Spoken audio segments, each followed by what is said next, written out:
This video will cover LO 42 and 43, and we're talking about organic chemistry, which is the chemistry of carbon.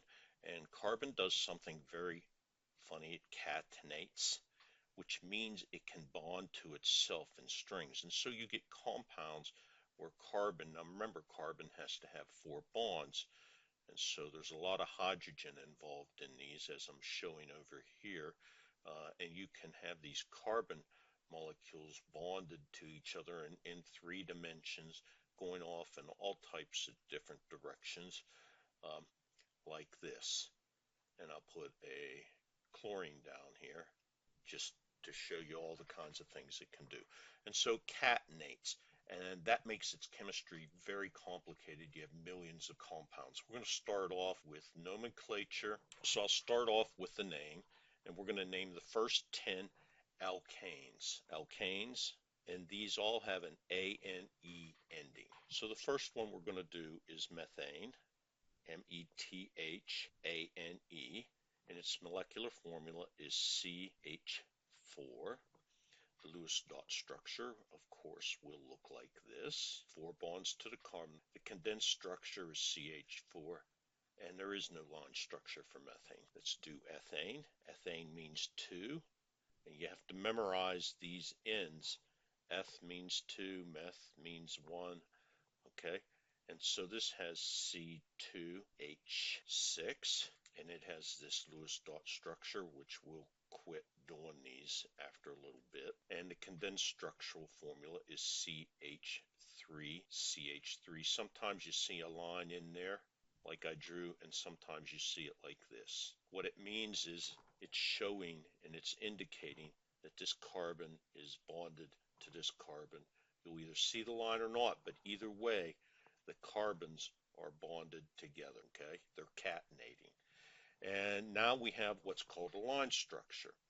And we just go like this. At every point here and here, we don't put the dots in. That means there's a carbon. And so this carbon is located right here. And it ends up having to have 3 other bonds, which implies that there's 3 hydrogens on there, okay, as shown over in our Lewis dot structure. You'll see propane, P-R-O-P-A-N-E, is common gas that you might buy if you have propane gas.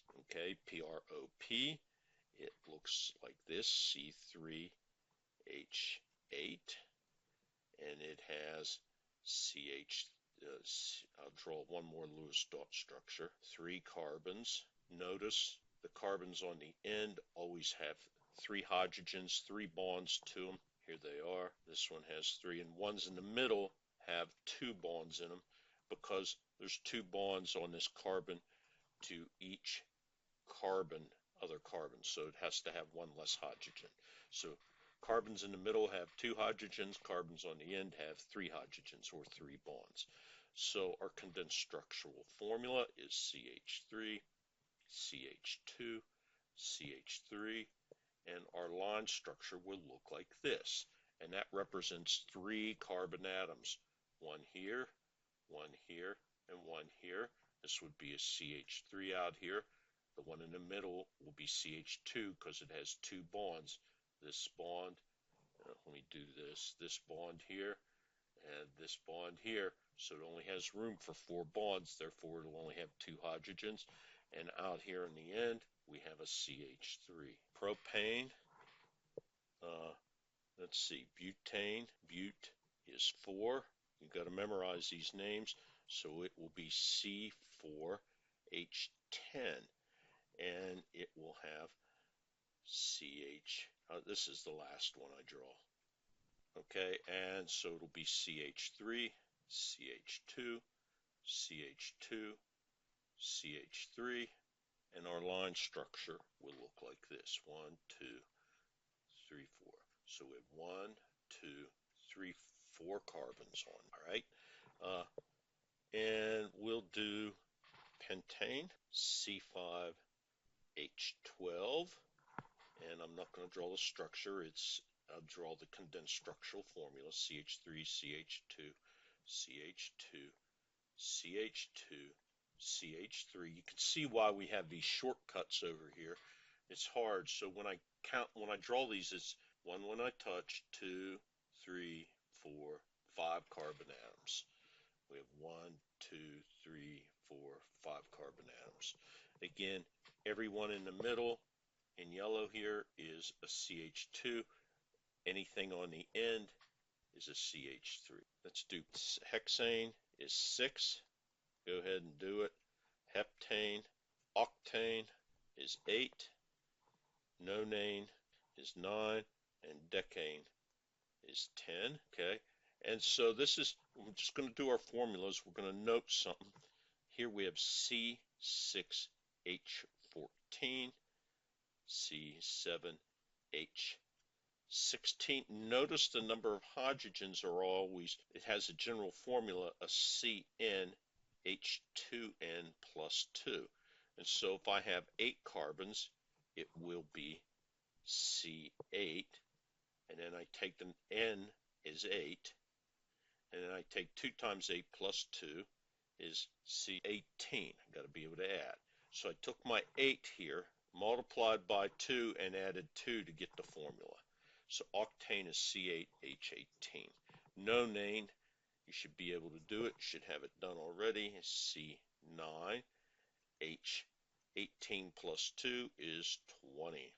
And decane is C10H22. And my structures are, here we go, C6H14, CH3, CH2, CH2, CH2, CH2, CH3. And now you see why we rapidly go to this stuff.